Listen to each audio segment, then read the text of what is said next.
ನಮಸ್ಕಾರ ರೀ ನಮ್ಮ ಬೀದರ್ ಮಂದಿ. ಇವಾಗ ನೋಡ್ರಿ ಇದು ಶೇಂಗಾದು ಕುಕ್ಕರ್ ಹಚ್ಚಿ 3 ಸೀಟಿ ಹೊಡೆದು ಇದೇ ಒಯ್ಯತ್ತಿ ನೋಡ್ರಿ. ಇವಾಗ ಬ್ರೇಕ್ಫಾಸ್ಟಿಗೆ ಇವತ್ತು ಏನು ಮಾಡಿಲ್ಲರಿ, ಇದು ತಿನ್ಬೇಕು ಅನ್ಸೋದಿತ್ತು. ಅದಕ್ಕೆ ಇವಾಗ ನೋಡ್ರಿ ಬೀಟ್ರೂಟ್ ಜ್ಯೂಸ್ ಮಾಡೀನಿ. ಸ್ವಲ್ಪ ಪಿಂಪಲ್ಸ್ ಆಗ್ಲತ್ತಾವ ಅಂತ ಬೀಟ್ರೂಟ್ ಜ್ಯೂಸ್ ತಿಂದ್ರೆ ಸ್ವಲ್ಪ ಕಮ್ಮಿ ಆಗುತ್ತೆ ರೀ, ಫೇಸ್ ಮೇಲೆ ಗ್ಲೋನು ಬರುತ್ತದ.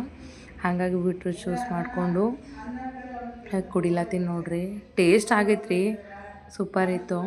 ಅದ್ರಾಗ ಥೋಡೆ ಅಲ್ಲ ಹಾಕ್ಬೇಕ್ರಿ, ಮತ್ತಿಟ್ಟು ಚಂದ ರೀ, ಟೇಸ್ಟ್ ಅಂತೂ ಐತ್ರಿ. ಹಾಗಾಗಿ ನಾನು ಫುಲ್ ಒಂದು ಗ್ಲಾಸ್ ಕುಡ್ದೀನಿ ನೋಡ್ರಿ. ಇವಾಗ ಆಫೀಸ್ ರೆಡಿ ಆಗೀನಿ, ಹೋಗೋತೀನಿ. ಸೊ ಆಫ್ಟರ್ನೂನ್ ಇವತ್ತು ಲಂಚ್ ತಂದಿಲ್ಲರಿ. ನಮ್ಮ ಅತ್ತೆ ಅಂದಿದ್ರು ಇವತ್ತು ನಾನ್ ವೆಜ್ ತರ್ತೀನಿ, ಹಾಗಾಗಿ ನೀವು ಹೋಗು ನಾ ಕಳಿಸ್ತೀನಿ ಅಂದರು. ಬಟ್ ನಾನೇ ಬೇಡ ಅಂತಂದು ಅವರೇ ಮಾಡ್ಯಾರ ಇವತ್ತು ಅಡುಗೆ ಎಲ್ಲ. ಮತ್ತು ನಾವು ಆಫೀಸ್ ನಿಯರ್ ಹತ್ರ ಚಾಟ್ ಸೆಂಟ್ರಿಗೆ ಬಂದೀನಿ ರೀ. ಚೆನ್ನಾಗಿ ಮಾಡ್ತಾರೆ ಅಂಕಲು. ರಗಡ ಅಂತೂ ಮಸ್ತ್ ಆಗಿತ್ತು ರೀ. ಮತ್ತು ಮಸಾಲ ಪೂರಿನೂ ಮಾಡಿದ, 2 ತಿಂದಿವಿ ನಾನು ನನ್ನ ಫ್ರೆಂಡು.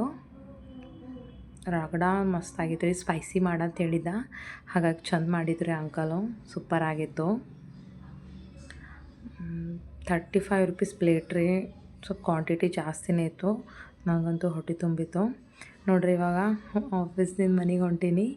ಸೊ ಹಾಗೆ ಒಂದು ಫೋಟೋ ತೆಕ್ಕೊಂಡೆ, ವೀಡಿಯೋನೂ ಮಾಡ್ಕೊಂಡೀನಿ ನೋಡ್ರಿ. ನಾ ಬರತನ ಮತ್ತೆ ಅಡುಗೆ ಮಾಡಿದರು ಇವತ್ತು. ಮುಂಜಾನೆ ಇವತ್ತೇನೂ ಅಡುಗೆ ಮಾಡಿಲ್ಲ ಅಂತ, ಚಿಕನು ಮತ್ತು ಅನ್ನ ರೊಟ್ಟಿ ಅವರೇ ಮಾಡ್ಯಾರ ಇವತ್ತು. ಎಲ್ಲರಿಗೂ ಬಾಯ್ ರೀ, ಗುಡ್ ನೈಟ್.